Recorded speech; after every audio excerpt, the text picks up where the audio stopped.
Sobat Hukum semua, senang sekali bisa kembali berjumpa lagi dalam pembahasan tentang ekonomi syariah.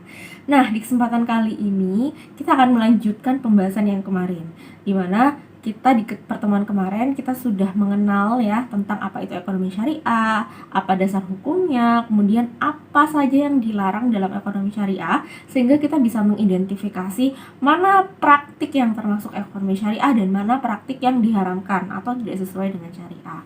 Nah, di kesempatan kali ini kita akan belajar tentang subjek dan juga objeknya. Siapa sih yang kemudian berhak untuk melakukan ekonomi syariah ini? Siapa subjek-subjek yang proper atau bisa dianggap sesuai dengan syariah dan bisa memiliki legal standing ya, atau bisa memiliki kemampuan untuk melakukan transaksi ekonomi syariah ini. Dan kemudian apa objeknya, dan kita juga akan belajar tentang akad. Akad itu adalah perjanjiannya.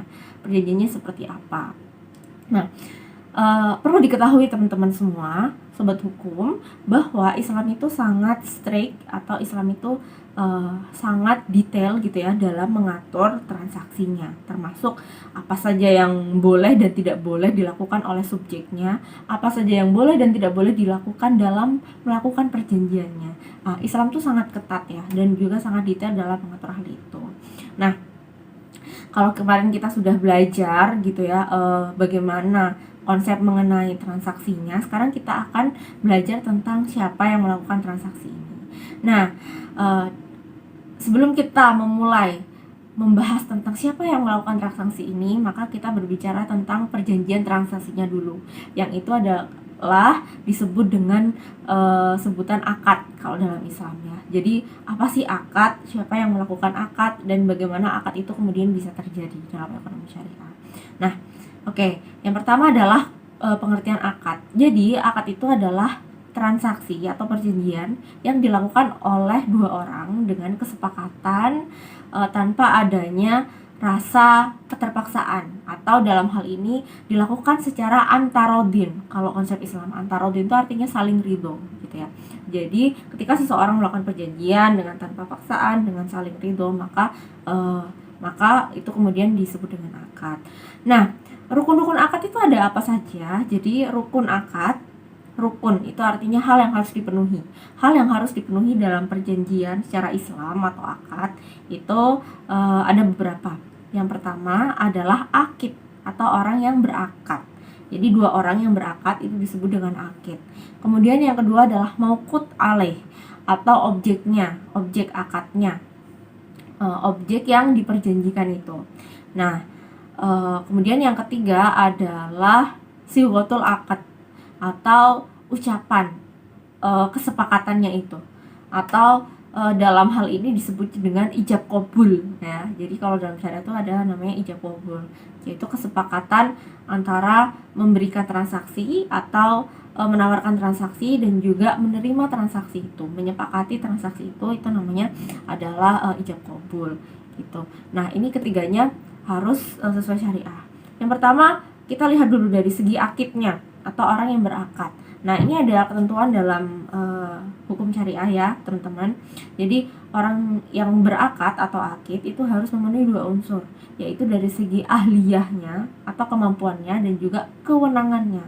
Dari segi ahliyahnya sendiri atau kemampuannya, dia haruslah orang yang mumayyiz dan balik gitu. Jadi memang orangnya itu sudah balik gitu ya, baru dia bisa berakad gitu ya, sudah memiliki kemampuan pikiran, kemampuan nalar untuk bisa melakukan transaksi. Berarti dalam hal ini balita yang melakukan akad, jadi misalkan balita nih ada, atau anak-anak beli permen di warung gitu ya, itu sebenarnya boleh akadnya, cuma nanti ketika ada konflik dan lain sebagainya, itu yang akan jadi penanggungnya adalah orang tuanya karena si anak ini belum balik gitu. Nah, itu namanya ahliyah atau kemampuan. Kemudian juga dari segi kewenangannya, bahwa akad ini harus dilakukan tanpa ada keterpaksaan. Jadi harus saling ridho sama ridho gitu. Nah, kemudian yang kedua adalah objeknya, yaitu mauqut alaih. Nah, ini objeknya juga harus merupakan barang yang dihalalkan ya, teman-teman. Nah, kemudian juga harus diserahkan dalam waktu akad itu dilakukan. Jadi tidak boleh ada misalkan manipulasi, penundaan dan lain sebagainya yang menyebabkan itu kemudian terjadi konflik dalam akad tersebut, itu tidak boleh. Jadi objeknya itu harus diserahkan pada saat akad itu kemudian dilakukan gitu.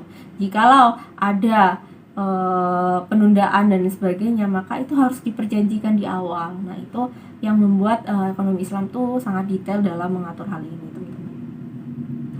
Kemudian juga objek tuh harus suci ya. Jadi seperti saya bilang tadi, harus halal gitu ya. Dan juga ini yang penting, objeknya itu harus dimiliki penuh oleh si akidnya. Jadi bukan barang curian, bukan barang pinjaman, tapi kepemilikannya adalah kepemilikan dia pribadi. Nah, sampai segitu detailnya ya Islam mengatur agar suatu saat tidak terjadi hal-hal yang tidak diinginkan gitu ya. Jadi Islam sudah mengantisipasi itu, dan ini adalah hal yang baik memang untuk kedua belah pihak gitu ya. Nah itu, dan juga kemudian ijab kabul ya, seperti yang saya bilang tadi. Ijab itu adalah pertanyaan penawarannya, kemudian kabul itu adalah pernyataan penerimaannya gitu. Jadi kalau teman-teman kemudian ingin melakukan akad nih secara syariah, berarti harus memenuhi unsur-unsur tadi, 3 unsur tadi: akidnya, siapa, kemudian objeknya, dan juga ijab kabulnya seperti apa. Itu juga kesemuanya harus sesuai dengan syariah. Nah, nanti di video berikutnya saya akan menjelaskan tentang apa saja akad-akad dalam syariah. Nah, ini saya akan menjelaskan yang familiar ya, yang juga mostly digunakan gitu dalam bertransaksi di bank syariah gitu. Seperti nanti ada murabahah, kemudian mudharabah dan sebagainya. Itu nanti ada penamaan sendiri, nomenklatur sendiri dalam Islam yang nanti akan kita bahas di pertemuan selanjutnya. Oke, terima kasih teman-teman yang sudah menyaksikan video ini. Sampai jumpa di video selanjutnya. Wassalamualaikum warahmatullahi wabarakatuh.